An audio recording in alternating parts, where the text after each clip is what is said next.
The Canary Isles, belonging to Spain, consist of 7 bigger and 6 smaller islands, spreading over a more than 7,500 square kilometer area in the Atlantic Ocean.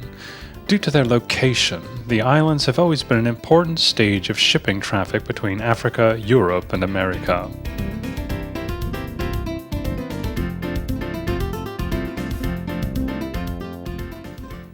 The biggest island is Tenerife. Its capital city, Santa Cruz, takes turns as capital of the Isles, with Las Palmas on Gran Canaria. In the bed of the Santos Creek, water trickles only 2 months of the year.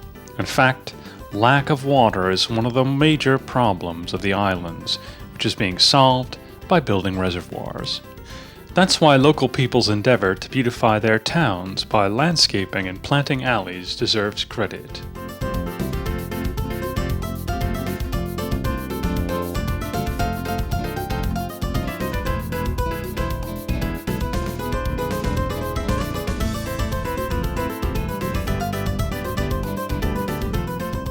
The biggest square of Santa Cruz, the Plaza de España, Spain Square, has also been beautifully parked. The huge group of statues dominating the square commemorates the victims and heroes of the Spanish Civil War. The famous sculptor, Juan Avalos, made the artwork to the order of General Franco. Its main character is an angel symbolizing freedom and a monk drawing the attention of divine powers to the war dead. The monument is guarded by naked giants leaning against their swords. At the beginning of the walking street that starts from the square stands the famous statue of Canove, the triumph of the Virgin of Candelaria, which was created by the famous master in 1788. The Blessed Virgin holds an infant in her right and a candle symbolizing light in her left hand. This is the center of the city. The Parliament, as well as the Iglesia de la Concepción, which is the oldest church of the city, is very close from here. The Perez Galdós Theatre, with its perfect acoustics, functions as an opera house and a concert hall. The classical building is decorated with Andalusian motifs. The biggest hall of the city is the Fruit and Flower Market, named after the African Our Lady. A flea market is held in front of the marketplace every weekend that could be interesting also for foreign visitors. The facades of old houses are decorated with carved wooden galleries, which are particularly characteristic of the architecture of the island. The capital city is proud of its exotic, exuberant green parks, of which the most beautiful may be the Botanical Garden, named after the former mayor Garcia Sanabria. The flora of the winding promenades is like a jungle. A wide range of plants, from palms to blooming tropical bushes, live here. Floral clocks and fountains are a frequent ornamentation here.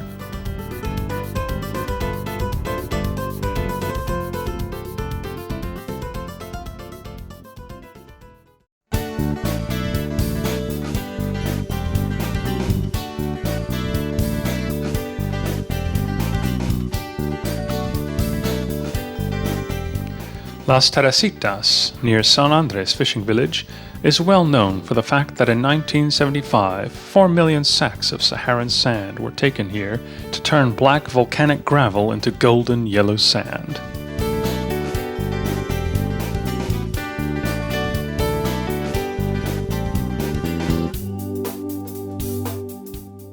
Candelaria is a well-known place of pilgrimage.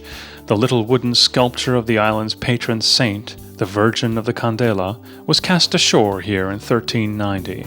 To commemorate the event, a Dominican monastery was erected here. The monumental cathedral with an octagonal apse, portico, airy wooden balconies, and a characteristic bell tower ending in a dome, built in 1958, stands on this place today. The coastal promenade of Candelaria is surrounded by 9 sculptures of Guanche chieftains.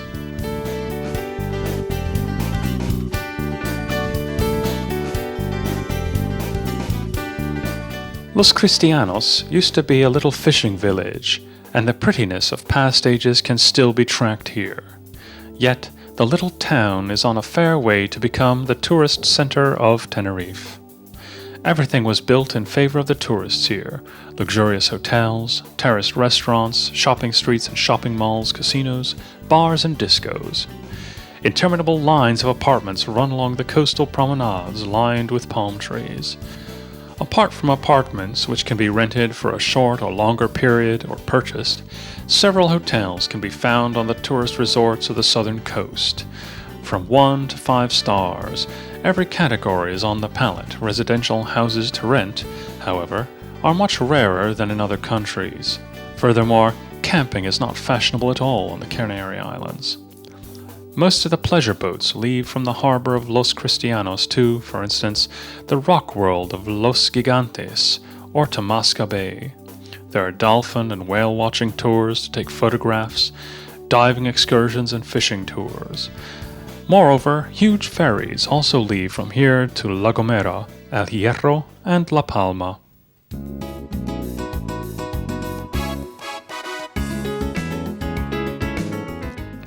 Playa de las Americas is well named. The atmosphere of the luxurious holiday resort invokes Florida or California. The scenery-like buildings provide us with numerous sights and tourist attractions. For example, the balloon, launched every quarter hour, from where we can view the whole town. The lines of hotels and apartments run from the beach straight to the town center, broken with shops and entertaining facilities.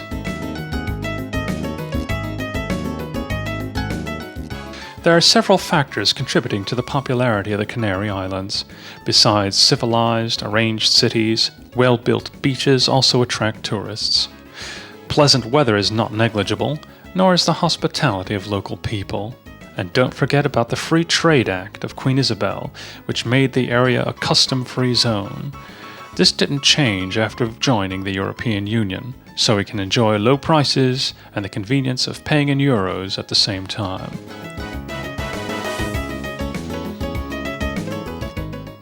The diversity of architectural styles is simply fascinating.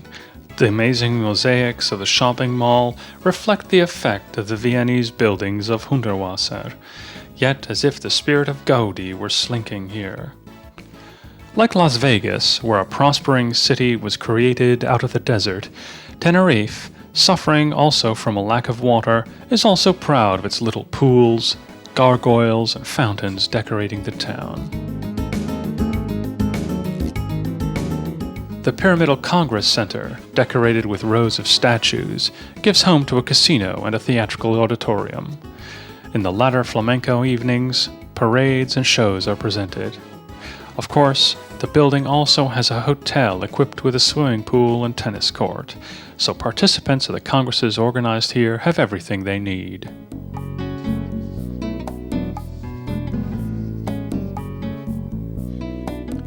The 3,718-meter-high Pico del Teide is the highest mountain not only in Tenerife, but in all of Spain. Its snow-capped peak has always been an astonishing view above the tropical landscape and palm trees. It's of scientific interest that Halley's Comet was discovered by a French astronomer with a telescope set on the Pico del Teide. It must have been very difficult to set up an observatory here, since until 1975 only donkeys were used here for cargo transport.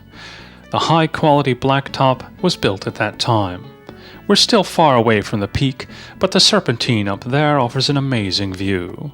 The bottom of the sky around is wreathed by characteristic African clouds, while the island of Gomera is enshrouded in the fog in the distance.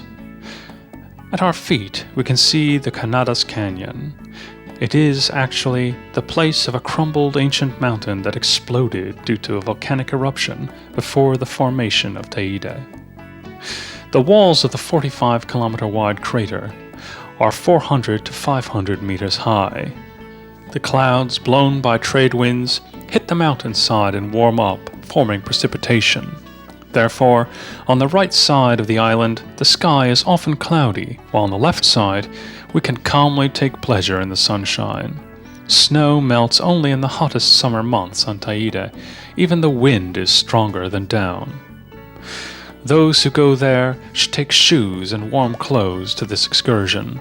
Moreover, sometimes non-skid chain is also necessary for the car.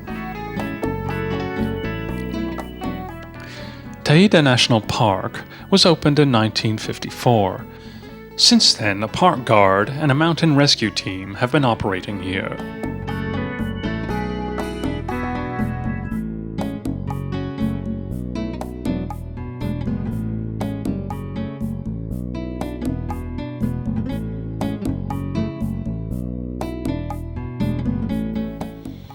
We can go by car to the 2,356-meter-high Los Roquillos.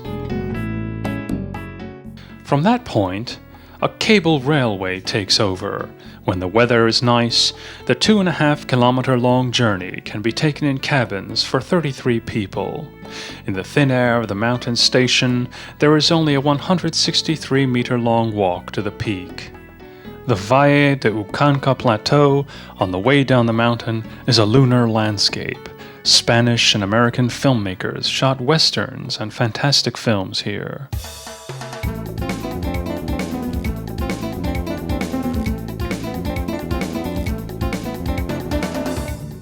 Puerto de la Cruz, the harbor that was established for transporting wine in 1648, is the third biggest city on the island.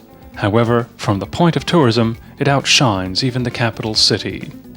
Its popularity is unbroken, despite the fact that it's situated on the northern side of the island, where the weather is more frequently cloudy and rainy than in the southern tourist resort. Puerto de la Cruz is one of the most popular holiday resorts of the entire Spain. Its hotels can accommodate the multiple of the 45,000-strong local people. Due to the favorable tax and credit system, a lot of foreign people buy flats for themselves here. The majority of them spend only 2 or 3 months here and rent the property out for the rest of the year. The incoming rent covers the monthly payment of the loan. The city is characterized by elegance and luxury.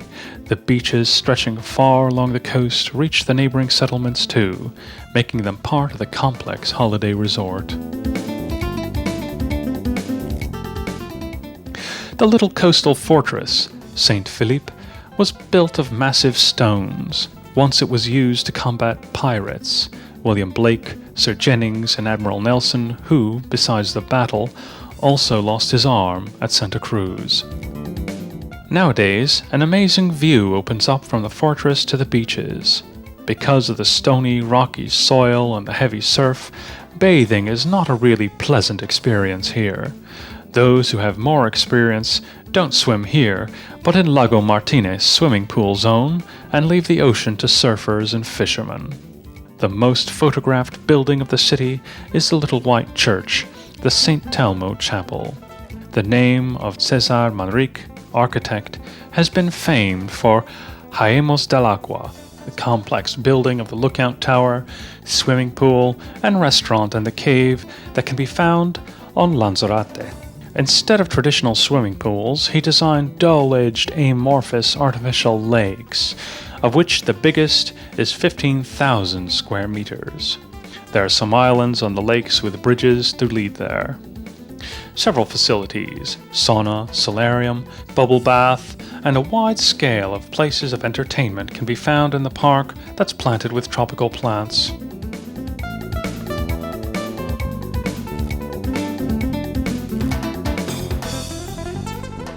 Puerto de la Cruz could take pride in some beautifully renovated monumental buildings hiding among the new houses. The Church of Nuestra Señora de Pena de Francia stands on a square planted with tropical trees. The 3-nave church from the 12th century is one of the most wonderful pieces of Baroque architecture on the island. A Plaza del Charco is the biggest square of the city. The surrounding houses have become altered to restaurants, cafes, and terraces, were opened in front of the buildings, sometimes even under the trees of the square. Especially the evening is a very busy and lively period.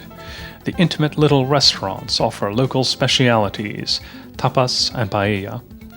Among the houses, an intimate fishing port operates.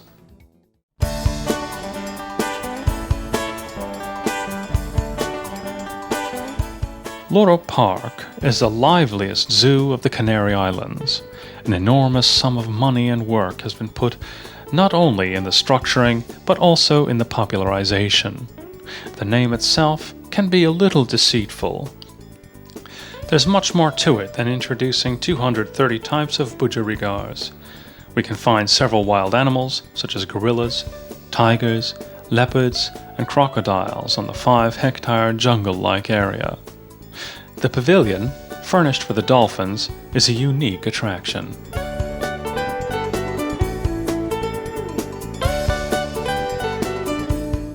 The intelligent, friendly dolphins are not only the children's favorites.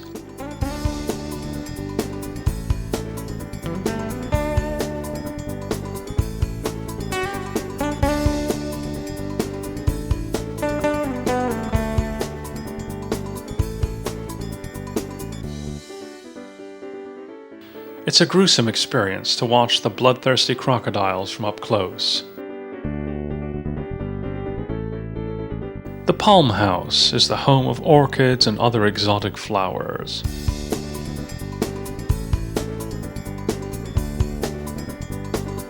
The aquarium is also a breathtaking sight, as if we took part in a real deep-sea dive.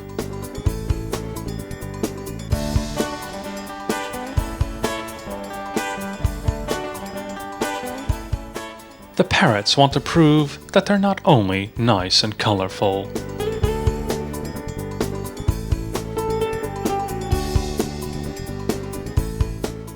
The seals fascinate their audience with lively shows every 2 hours.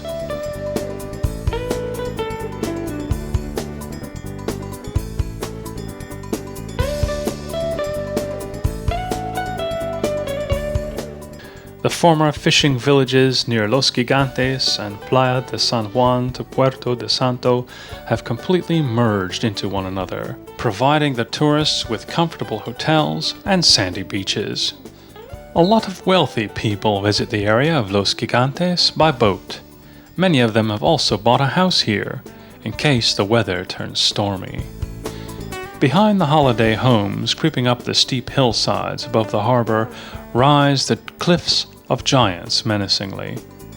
The barren cliffs of the Teno Mountain, sometimes falling vertically into the sea, are 500 meters high. The sea is 2,000 meters deep at their foot. Dolphins and whales like living here. Their presence is also alluring for visitors who rarely see wild dolphins.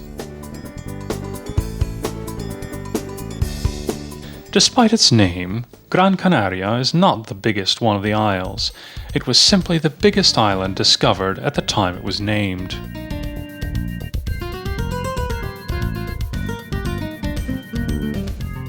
Its capital city, Las Palmas, with its 400,000 inhabitants, is the biggest city of the Isles.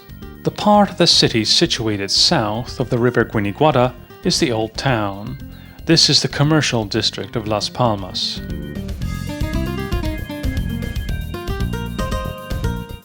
The chapel, as well as the highly controversial kiosk, stand on the square of San Telmo. It's an ideal meeting place. The busiest shopping street of the city, Calle Mayor de Triana, starts from here.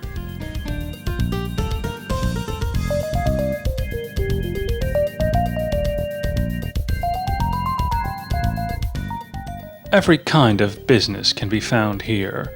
Elegant little shops and huge shopping malls. We can watch the shop windows along more than 1 kilometer, and in case we get tired, there are plenty of benches and cafes on the way. We can have ice cream or simply a fast snack in one of the inevitable fast food restaurants. Nothing can set limit to the shopping. Our bank cards are accepted everywhere, and, although banks close at 2 in the afternoon, automatic teller machines provide cash day and night.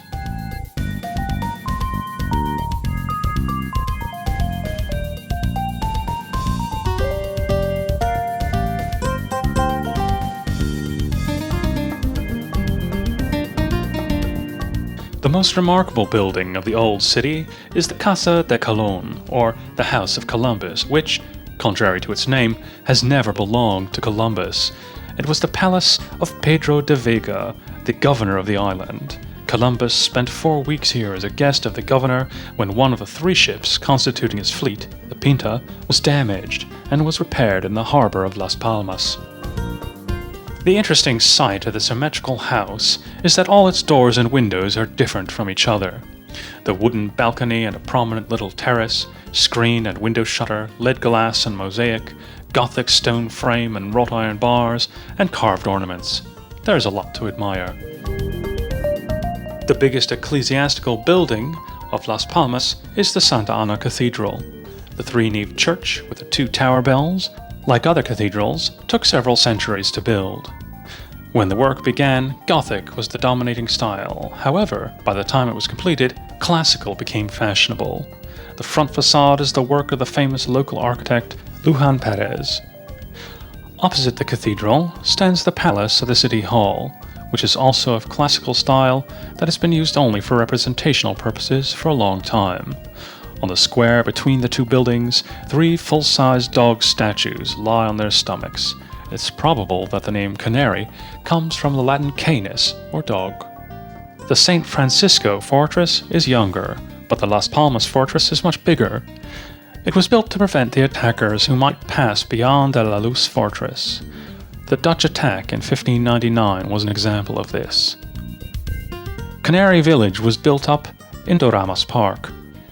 According to the designs of Nestor de la Torre, in one group of buildings, as an outdoor village museum, it was designed to present everything that's nice and interesting in the architecture of the island. The houses embrace a paved square, planted with palms, which is, at the same time, the terrace of the restaurant operating here. At the other end of the square, in the former house of de la Torre, the ideal Gran Canaria is exhibited, dreamt up by the artist whose early death prevented him from making the dreams come true.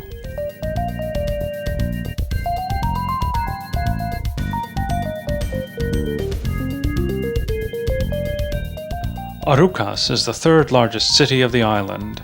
Here stands the church named after John the Baptist, which has become the symbol of the whole island.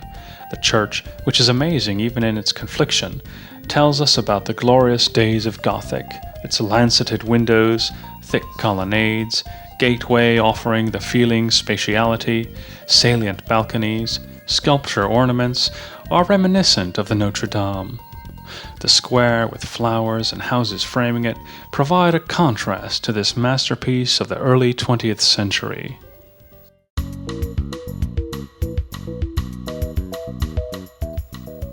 Steep serpentines, broken with hairpin bends, lead up to the nearly 2,000-meter-high peak of the island.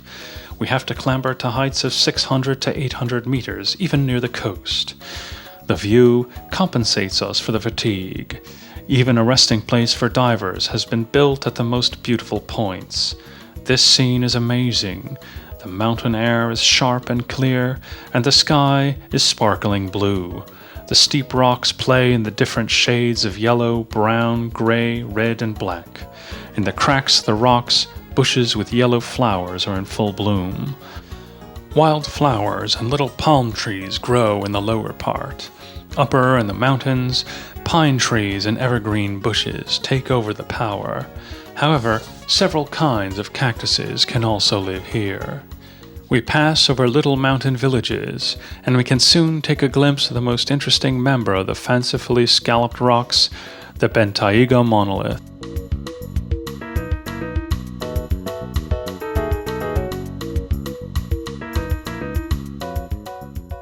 Santa Lucia, the little friendly mountain town, is remarkable for the fact that this was the place where the Guanches and the Spanish joined battle with each other. The popular restaurant, the Jau, was born in the style of the local architecture. Everything which has been found of the personal belongings of the Aborigines was exhibited here.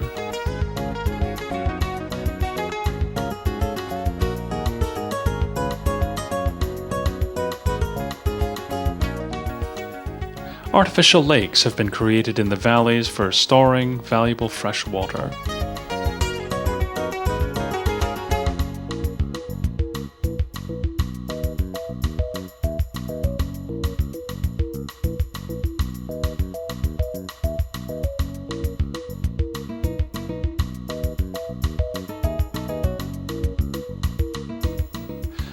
Roque Nublo, the black monolith balancing above the precipice, can easily be seen from the rest area and lookout tower next to the road. If we wound further along the road, we would reach the peak, Pico de Los Nieves, very soon.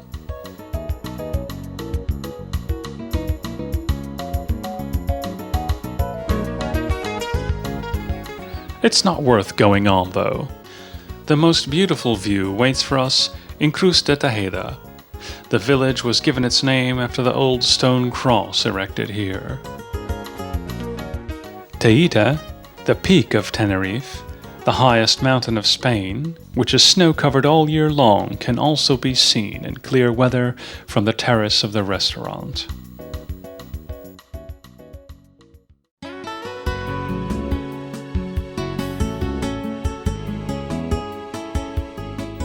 The harbour of Mogon allures us with its unique style white houses fully covered by blooming flower parade, narrow lagoons, terraced restaurants and cafes.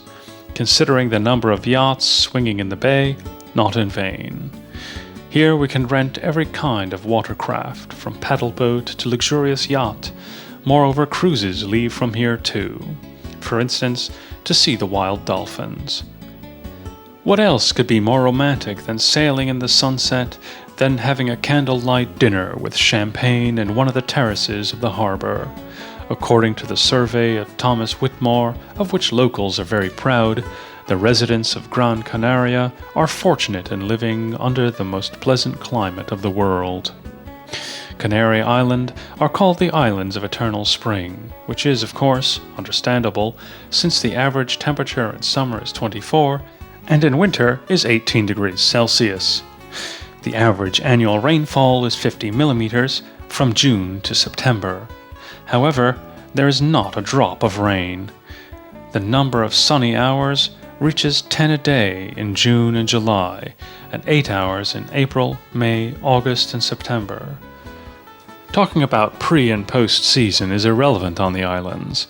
We can talk about peak and non-peak season. It's always worth visiting the place for some reason. For example, for the famous carnivals and fiestas. There's a festival, cultural event, or religious celebration every month. The detailed programs can be found in guidebooks or on the internet.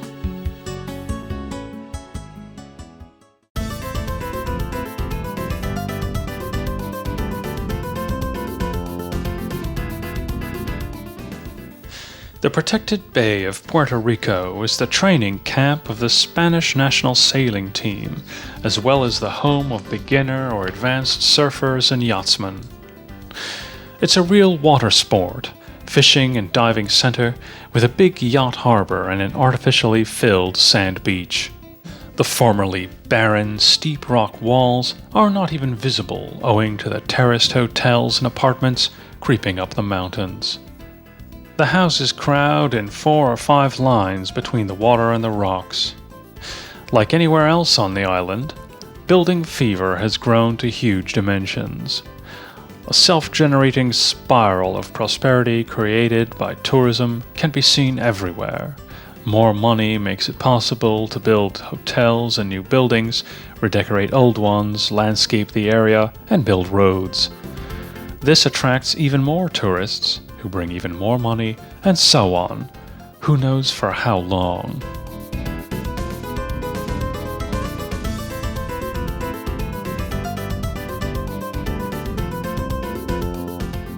The pleasure resort, built in the valley of Torito, can be used by everyone, but, of course, mainly the guests of the 4 surrounding hotels go there.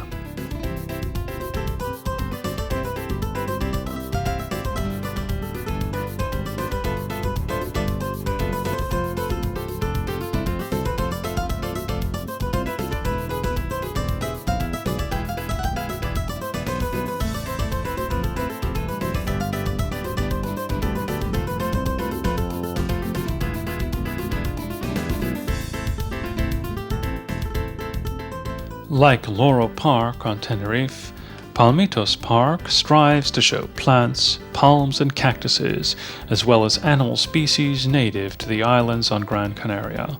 In the 20-acre park, which was built in Barranco de Fataga Canyon near Maspalomas.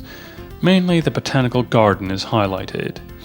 45 kinds of palms and 160 kinds of cactuses can be found here. There's also an orchid park and a butterfly farm.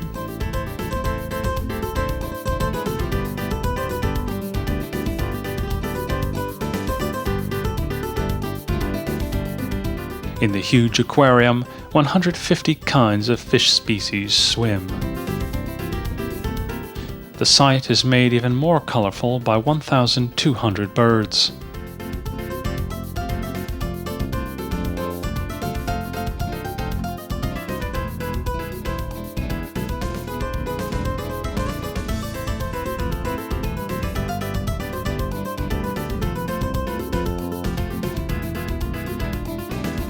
Maspalomas and Playa de Ingles, the two holiday resorts that have grown together by now, are the center of tourism and beach life on the island.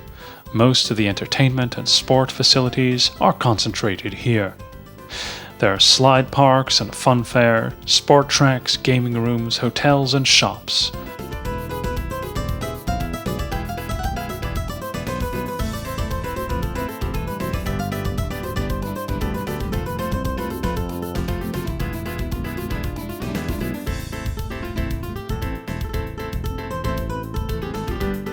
After dinner, the period of walking and shopping begins, but pubs and bars do not remain empty either. The old lighthouse, which gave its name to the nearby hotel and shopping mall, can be found in the direction of Pocito Blanco.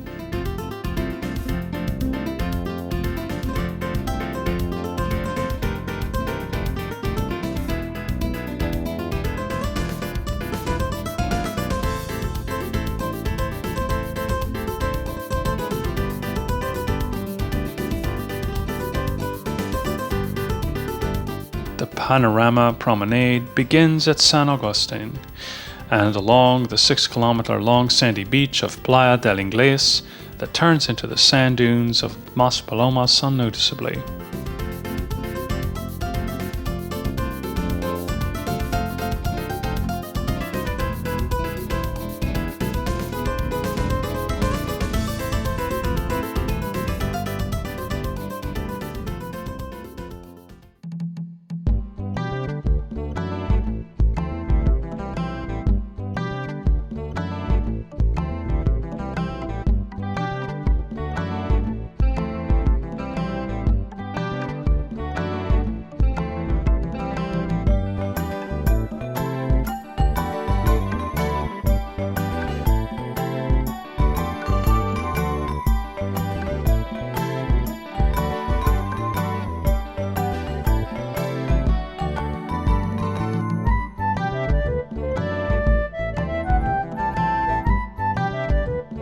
The beach can be admired from a bird's eye view,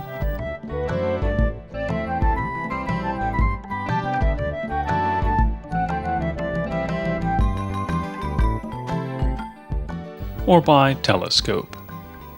The strangest natural formation of Gran Canaria is the 4.5-kilometer-long desert spreading here.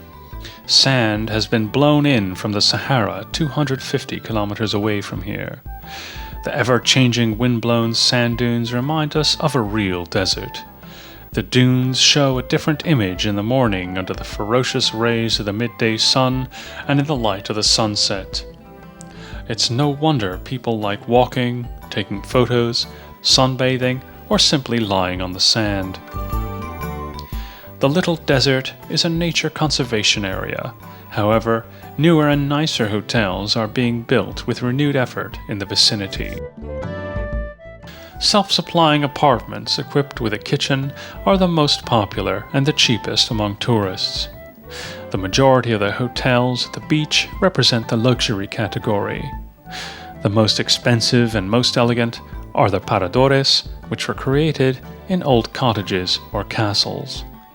Besides silence and tranquility, they sometimes offer the possibility of riding a horse and a camel too. In smaller number, we can find some youth hostels and campsites as well. Fuerteventura is the second biggest member of the Canary Islands. However, it's the most sparsely populated at the same time. Volcanic eruptions, the sand coming from the Sahara 100 kilometers away, and the rainless 19th century weather destroyed the economy. Recovery was brought a century later by the appearance of tourists who gladly visit Fuerteventura for its silence, tranquility, and intactness.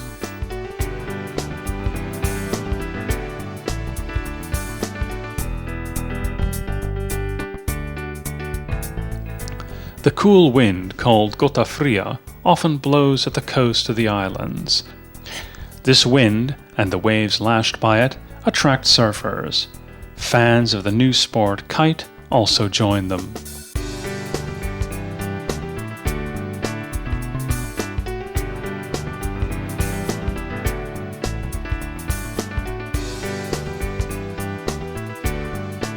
Rich underwater world allures divers, while the undulated inside of the island is the favorite of bikers and hikers. Those who love the sun can find long stretching sandy beaches on the eastern side, while the southern coast hides some romantic rocky bays that are difficult to approach. The latter is the favorite of boatmen.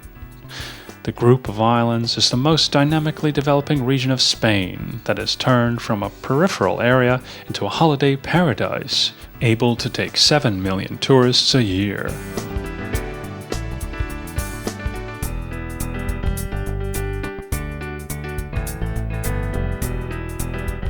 The Aborigines of the island were Guanches of quite obscure origin. They were tall, European-type men with fair hair and blue eyes. They used to live in caves that can be seen chiefly at Galdera in Gran Canaria and Canobio de Valerón. They hunted, wore furs, decorated their bodies with stamp imprints, and painted geometrical forms on the walls of their caves.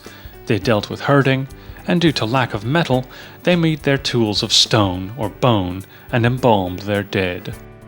The first description of the Guanches comes from the pen of Boccaccio, who rewrote the notes of a Genovese seaman. Jean de Betancourt, the Norman adventurer hired by the Castilian mercenary army, started to conquer the islands in 1402. Aboriginal people, according to ecclesiastical traditions, were converted to Christianity by force, and those who did not want to adopt Christianity were mercilessly massacred. It took another 95 years for the conquistadors to finally defeat the last of the Guanches. The few remaining Aboriginal people gradually mingled with the mainly Spanish and Portuguese inhabitants. By the time the famous scientist Alexander von Humboldt began to study them, there was very little information straight from the horse's mouth to count on. The Guanches, according to many researchers, were the survivors of Atlantis. In ancient times, this area was called Over the Pillars of Hercules. This referred to the present-day Strait of Gibraltar, and it meant that the area over it was unknown for the other part of the world. Could the lack of concrete information and crumbs of records of travelers have been completed by the fantasy of the poet? Could the Island of the Happy, the Elysian Fields, or the Garden of the Hesperides be part of the state we call Atlantis today? Did this empire ever exist at all? If so, is this the place we have to search for it? Despite the enormous amount of research published so far, the questions still outweigh the answers. The evidence that could mean the breakthrough is still missing. Actually, is it a wonder? According to the legend, due to a volcanic eruption, Atlantis was covered by lava. Then the continent-sized island was sunk into the depths by an earthquake. Only the highest peaks extrude from the ocean. These are the present-day Azores, Cape Verde, and Canary Islands. If there's anything to research, it's hidden among these islands, deep in the ocean. The detailed bibliography of the topic is so long that it could reach from one island to the other.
Antigua is one of the oldest cities of Fuerteventura.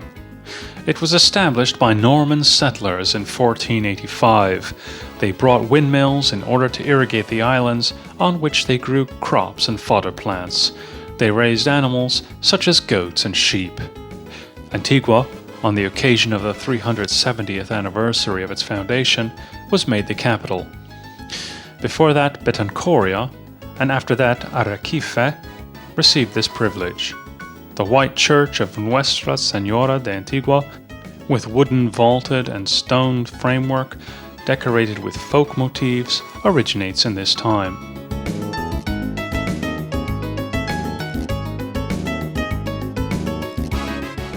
The fortress of Gran Canaria was built in Norman times when the conqueror Jean de Betancourt invaded the island with his troops. The town created around the fortress has become the second biggest city by the 20th century. The beach of the city, Las Playitas, covered by black sand, is very popular among visitors.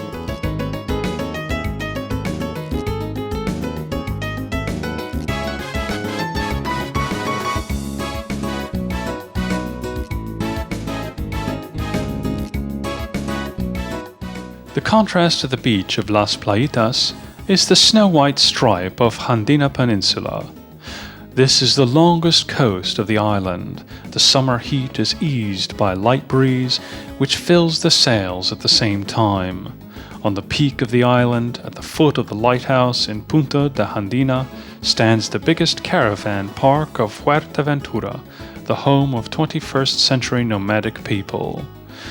During the Second World War, the whole area was the private property of General Franco's friend, Gustav Winter, German factory owner. The local hearsay has been whispering about a German submarine base and stolen Nazi treasures hidden under the sea for more than 60 years.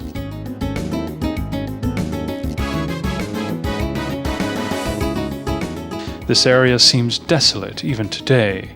Only some graveled roads link the little, silent settlements. Cofete has only one restaurant, and a 2-kilometer-long narrow path leads to the coast. Fuerteventura was discovered by travelers later than Tenerife and Gran Canaria. The weather is a bit more austere. Building up infrastructure and increasing tourism is a bit slower. However, those who visit the place prefer silence and tranquility. Moreover, the intactness of nature that can be found only at a very few places by those who want to escape from civilization.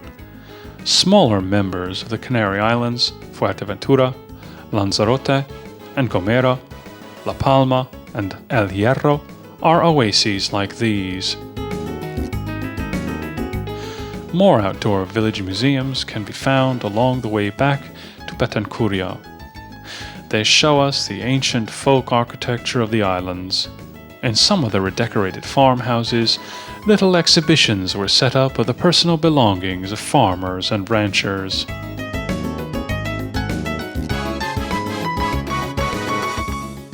There are some places where a little park showing partly native animals completes the village museum, others where art craft demonstrations are held. But restaurants offering local specialities are also sought after by tourists. Those who have not had the opportunity to visit an Arabic country yet can try riding a camel in the hot sand of one of the cactus plantations here.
Windmills characterize all of Spain, and the islands are no exception. The Knight of Sorrowful Face of Cervantes also met them. The most romantic in appearance is called molino. Crops used to be milled in it. The molina is different from it because it's not a separated building. Its blades were fixed to the flat roof of the house, and the grinding machine was in the house. The windmill fixed to the top of the tower is a later invention, suitable for both generating electricity and pumping water, while the aerodynamic wind turbines quasi-represent high technology.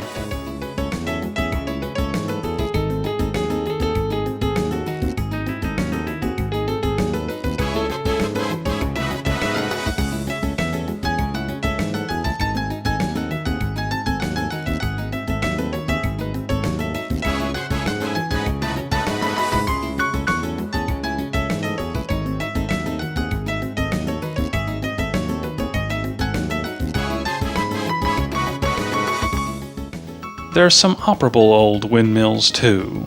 They can be closely seen in the village museum.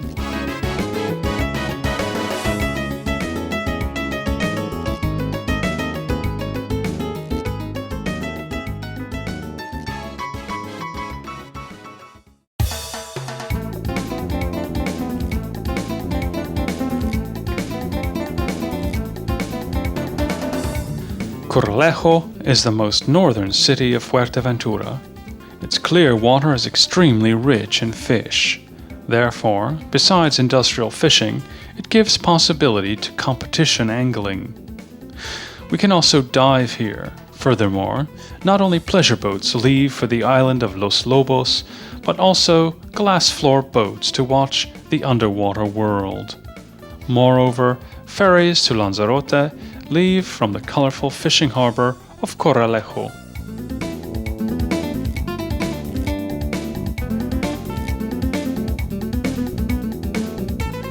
Nearly 300 volcanic cones rise on the 800 square kilometer island of Lanzarote. There are hardly any plants on their surface. The soil is formed of solid lava and covered by volcanic sand instead. The huge panes of salt rectifier fields are indicative of human work.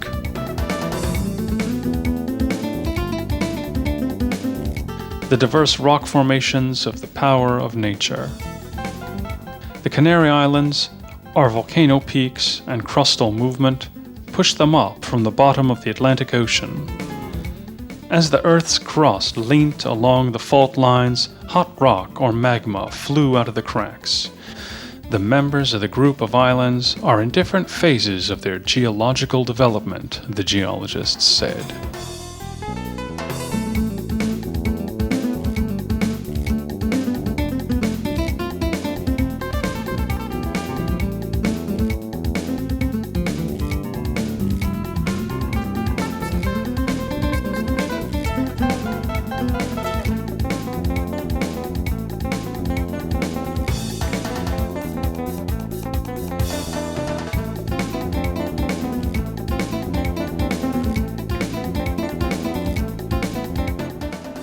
One of the greatest sights of Lanzarote is Timanfaya National Park.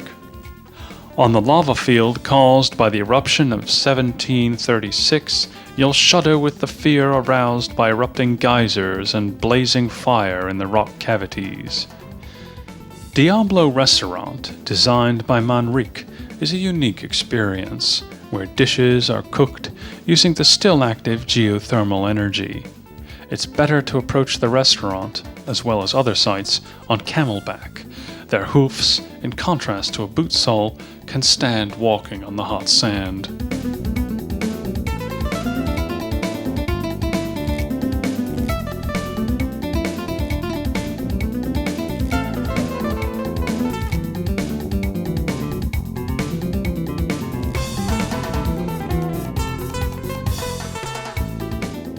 Monumento al Campesino, the 15-meter-long work of Jesus Soto, which stands at the entrance of the Agricultural and Ethnographic Museum, commemorates the life of the peasants.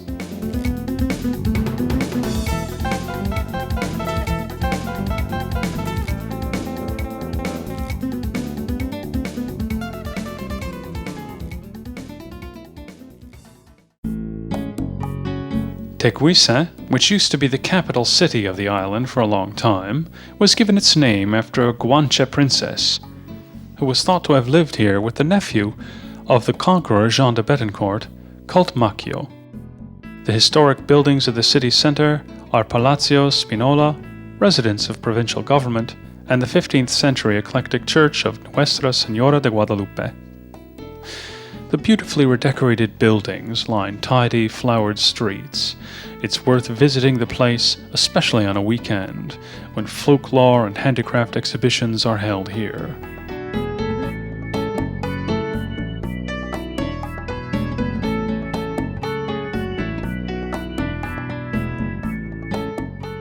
The fortress of Castillo de Santa Barbara rises above the city.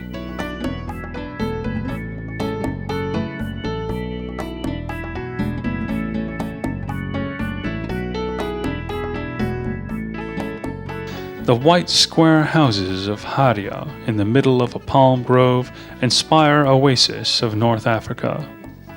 The village is a popular holiday resort. Its main square is the shady Plaza de León y Castillo, with the Nuestra Señora de Encarnación at one end.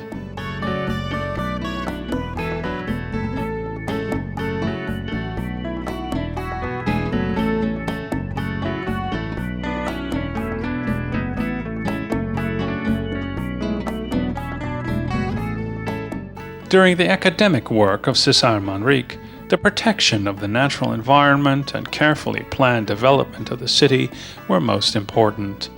Lago Martinez swimming pool in Tenerife and the lookout tower in Lanzarote, Mirador del Rio, which stands at the most northern part of the island in 497-meter height, are linked with his name.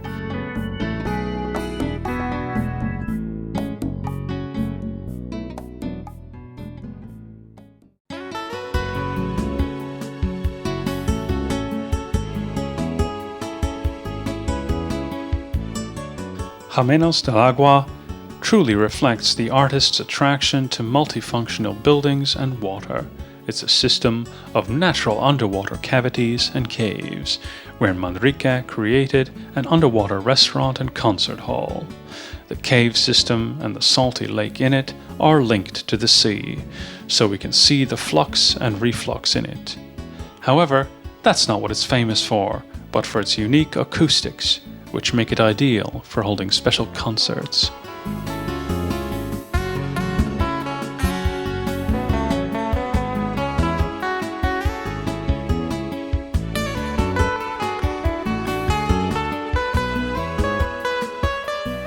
On the surface, a specially formed swimming pool planted around with tropical plants has been created.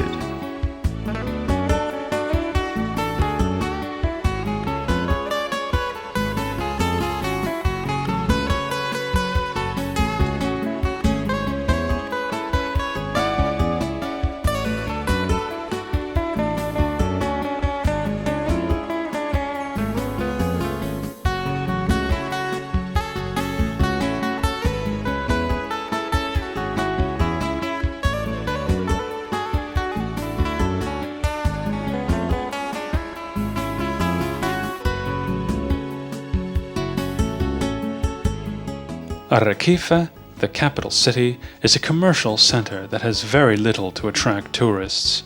Its sites are confined to a fortress and a church named after the patron saints of the city. But the coastal promenade, planted with palm trees, is also alluring.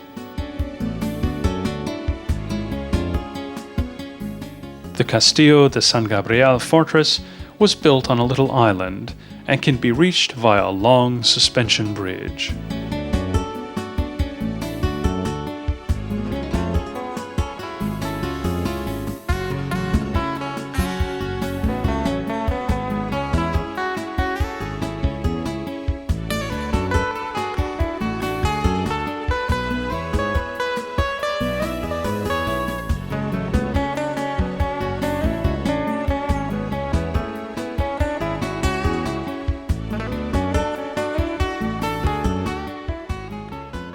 Puerto del Carmen, with its surroundings north of the capital city, is a real tourist paradise with gorgeous fishing harbors and long sandy beaches that hide into the calm cuddle of rocks.